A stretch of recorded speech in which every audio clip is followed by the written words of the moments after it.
Hello students, we are live now. Welcome to SIS online classes. I am Ankit Bhatt and I am going to continue discuss with chapter number 16, reflection of light. Yes, more about light.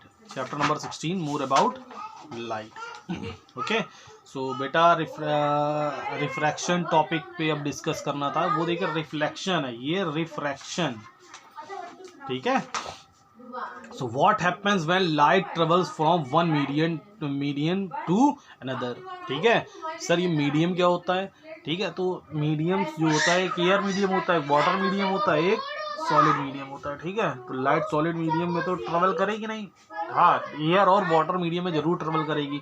सो जब एक medium मतलब air से जब water में जैसे travel कराएं. ठीक है, so what happens when light travels from one medium to another.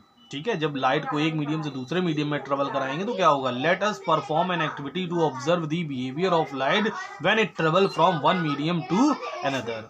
You will need a jar filled with water and a handheld laser. Take a transparent glass jar filled with water. Take a handheld laser gun.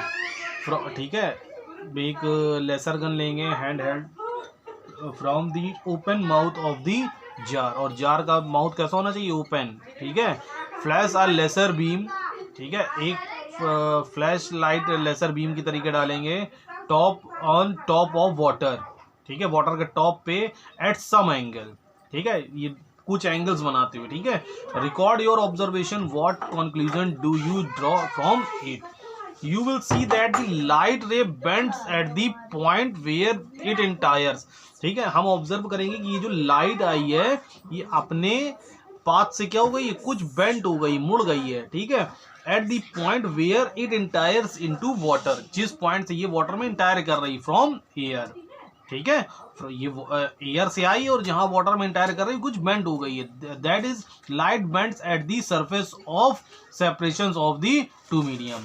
इसका मतलब क्या हुआ कि light जो है वो bends करती है अगर वो surface of separations of the two medium. ठीक है, अगर वो एक मीडियम से दूसरे मीडियम में वो चेंज कर रही. ठीक है, the phenomenon of bending of light on passing from one medium to another is called refraction. ठीक है, और जो ये फिनोमिना होता है लाइट का बेंड होने का एक मीडियम से दूसरे मीडियम में, ये रिफ्रैक्शन होता है. रिफ्लेक्शन नहीं होता है. रिफ्लेक्शन एक ही साइड का होता है. रिफ्लेक्शन इधर से लाइट आई और उसी मीडियम में क्या हो गई? मूव कर गई. ये रिफ्लेक्शन. और रिफ्रैक्शन क्या है? एक मीडियम से एयर से आई और वाटर के अंदर इंटायर करके बेंड होके चली गई, वो रिफ्रैक्शन हुआ. For refraction to occur the two media should have different optical density. ठीक है, रिफ्रैक्शन के लिए क्या जरूरी है कि जो दो मीडिया हैं वो अलग अलग ऑप्टिकल डेंसिटी उसमें होनी चाहिए. Refraction occurs due to change in speed of light when it enters a medium which has a different optical density. Greater the change in speed of light, greater will be the refraction.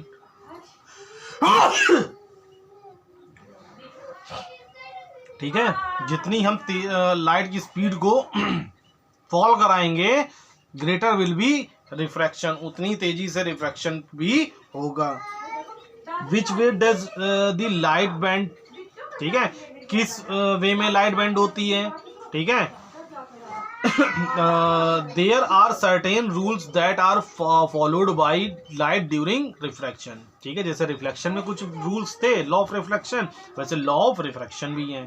ठीक है, if a light ray strikes the surface of separation normally along the normal, it does not get diverted. जो अगर light ray है strike the surface of separation normally.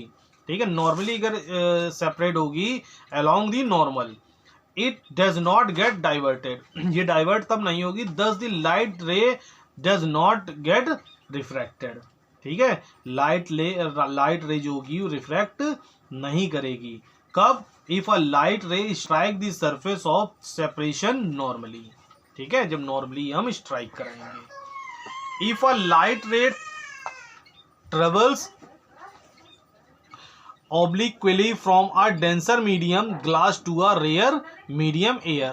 ठीक है, जब light रे travel travel कहाँ से होगी, एक डेंसर मीडियम से, ग्लास से हम एयर मीडियम में बेंड कराएंगे, it bends away from the normal.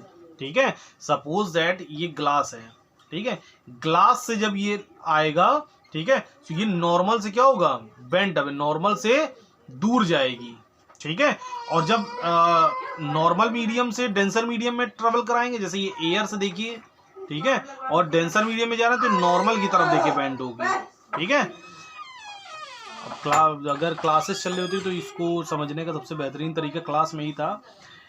If a light रे, तब भी फिर भी एक बात ये समझिए, समझाने की कोशिश करेंगे पूरी।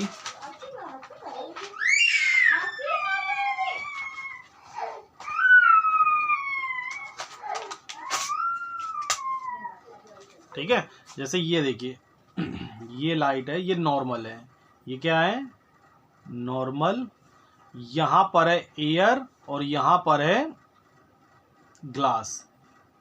ठीक है, अब यहां से कोई लाइट है, ठीक है, इसको ट्रेवल जब कराएंगे तो इस सरफेस से जब जाएगी, नॉर्मल से स्ट्राइक करेगी, नॉर्मल से, ये नॉर्मल, ये नॉर्मल से स्ट्राइक करेगी तो ये नॉर्मल के साइड क्या होगी, बेंड होगी। ठीक है, नॉर्मल के साइड झुकेगी। ठीक है, लेकिन अगर यहां से कोई लाइट हम ट्रेवल कराएं, लाइट यहां से फॉल कराएं, तो ये नॉर्मल से, जैसे ये जा रही, नॉर्मल से क्या होगी, दूर भागेगी, नॉर्मल से दूर जाएगी। ठीक है, जैसे यहां से लाइट, यहां से समझिए, यहां से स्ट्राइक कराएंगे तो ये नॉर्मल से क्या होगी, दूर भागेगी। ठीक है, नॉर्मल से कैसे होगा, दूर एंगल मेक होगा। ठीक है, so if a light ray travels obliquely from a denser medium to a rarer medium, it bends away from the normal. If a light ray travels obliquely from a rare medium to a denser medium, it bends towards the normal. Okay, so refraction of light through a prism. कैसे एक light prism के through refraction होगा।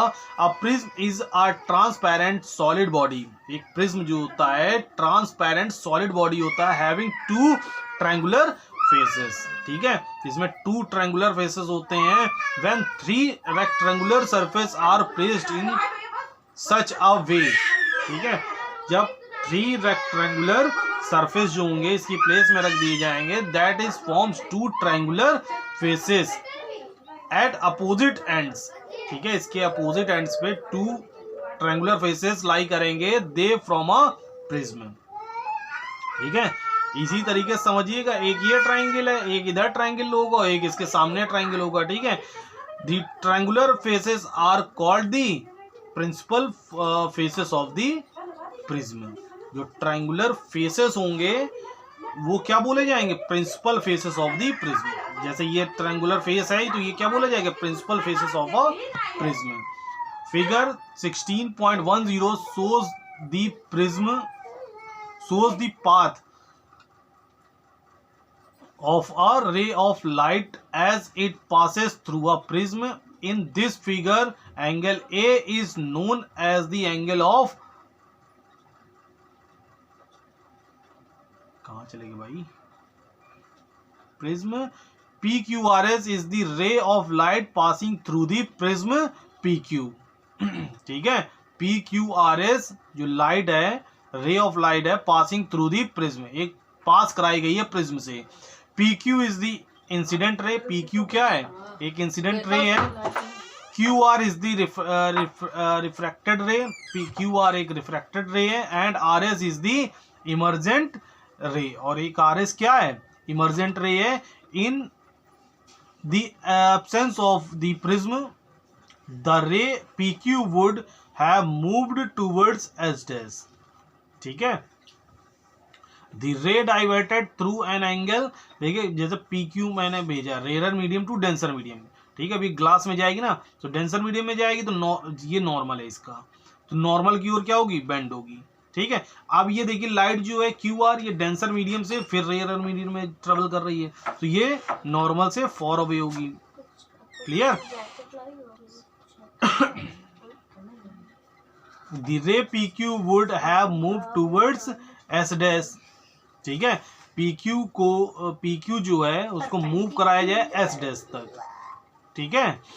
The रे diverts through an angle delta, ठीक है, which is, ये देखिए delta, ठीक है, जो डेल्टा से थोड़ा मूव होके जा रही है, which is known as angle of deviation, ठीक है, ये लैम्डा जो है एंगल ऑफ डिविएशन बोला जाएगा। The angle i is known as angle of incident, e is angle of emergence, e क्या है, एंगल ऑफ इमरजेंस, क्योंकि आर एस जो इमरजेंट लाइट है, and the angle of division, ठीक है, is the angle between the incident ray and the emergent ray. The sum of angle of incident and the angle of emergence is equals to the sum of angle of the prism and the angle of divergence, ठीक है। Therefore angle I plus angle E is equals to angle A plus lambda, ठीक है। जो I और E का जो सम होगा, ठीक है, इमरजेंस और इंसिडेंट रे का, ये इसका जो प्रिज्म का एंगल है, और जो लैम्डा जो इमरजेंट एंगल्स हैं, ठीक है, इनके सम के क्या होंगे, इक्वल होगा, ठीक है। सो आज का टॉपिक यहीं ओवर करते हैं। ओके, सो बाय, टेक केयर।